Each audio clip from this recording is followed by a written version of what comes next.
Hey, my name's Jason, and I've been battling an eating disorder for about 15 years.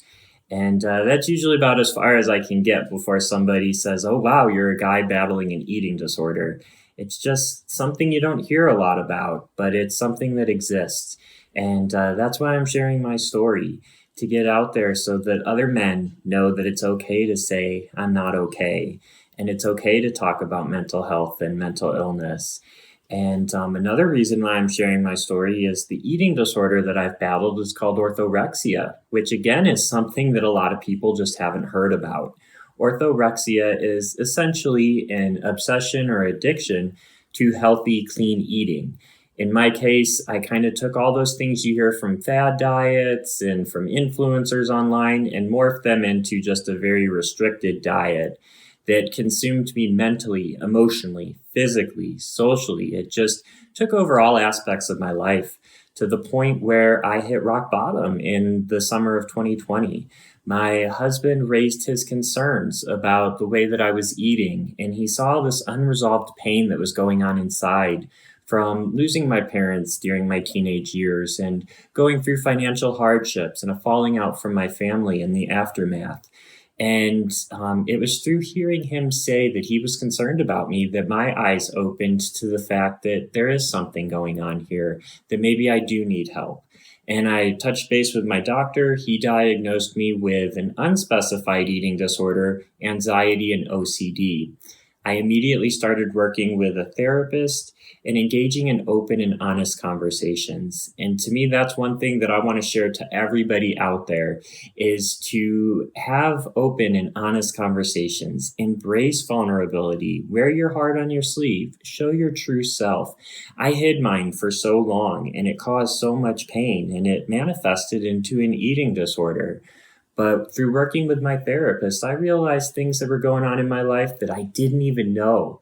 But it was those open and honest conversations that led me to it. And one of the assignments that my therapist gave me was to write my story because I was scared to share it with my friends. I was scared they might see me as a fraud. I was scared to, confront that stigma around men and mental health. And through writing my story and reading it back, I gained that self compassion.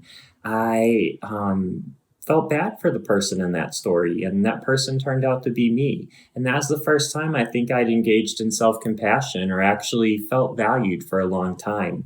I also read a lot of books. One of them was Man Enough by Justin Baldoni, which he just really embraces vulnerability and opens up with his story in that book. And through listening to his story, I realized that not only am I man enough, which is something I had battled for a long time, but I also just realized that I'm enough, period. Which was just huge for me. It was a turning point in my recovery because I had had such a negative view of myself for so long. I highly recommend that book to any guy out there, anybody, but especially men who, they've listened to the stigma and the stereotypes for so long.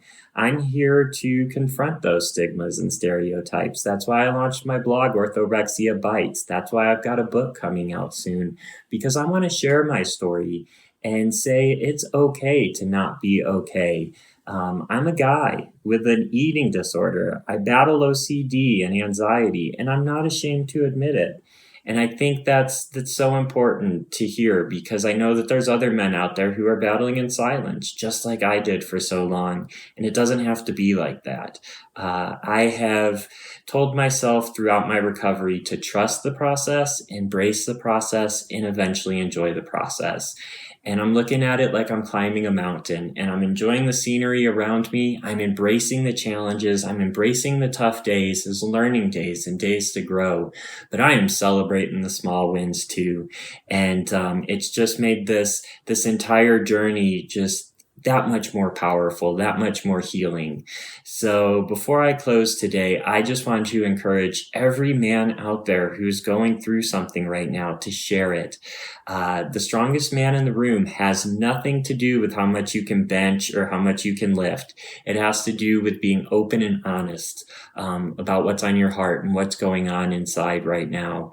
And if you know a guy in your life who might be struggling, ask twice if they're okay. because you'll oftentimes get that I'm fine, but I'm fine is just the tip of the iceberg. So what I found is to go ahead, ask a couple times until you get to the heart, until you find out what they're truly going through.